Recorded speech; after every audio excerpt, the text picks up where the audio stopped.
to fill a critical need when it comes to educating some of the state's youngest children. And it is not easy, with Connecticut currently having hundreds of openings in early childhood education. Channel 3 New Haven Bureau Chief Matt McFarland live with the mobile newsroom in New Haven to explain this tonight.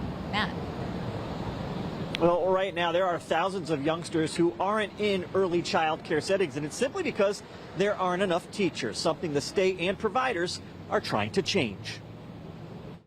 Devontae Fletcher never saw himself working in an early child care setting. I would never imagine turning in an application to a daycare. But here he is, part of an apprenticeship pilot program, training and learning about educating some of the state's littlest students. The way I grew up, taking care of cousins and even little siblings, they're not necessarily the best way to approach the mind of a child. Here they've exposed me to the cognitive thinking of a child, literally knowing how they communicate. This morning inside the Hope Child Development Center in New Haven, Representative Rosa DeLauro and Commissioner Beth Bai with Connecticut's Office of Early Childhood toured the center and took part in a roundtable, focusing on trying to fix the shortage of early child care workers, specifically getting more funding from the legislature and the federal government. There's a lot of lip service given to early childhood ed. Isn't this great? Isn't this important? But the funds have just not followed. When it comes to state-subsidized preschool programs, we're told there are currently 2,000 children without a seat, 50 classrooms closed, and they're short 250 teaching jobs.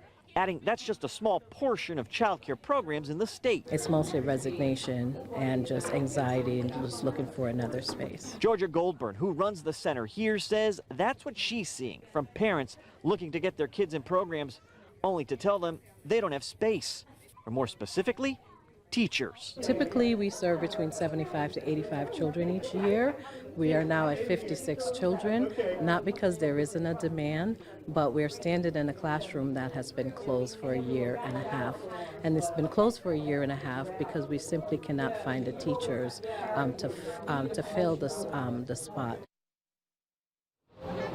So just how big is this issue? Well, you not only have this pilot program that is already underway, but New Haven Public Schools, they're also going to be starting a 2-year apprenticeship program to train students, so then after their 2 years, they'll be able to graduate and head right into those classrooms to work with those young children. We're live at the mobile newsroom in New Haven. Matt McFarland, Channel 3 Eyewitness News.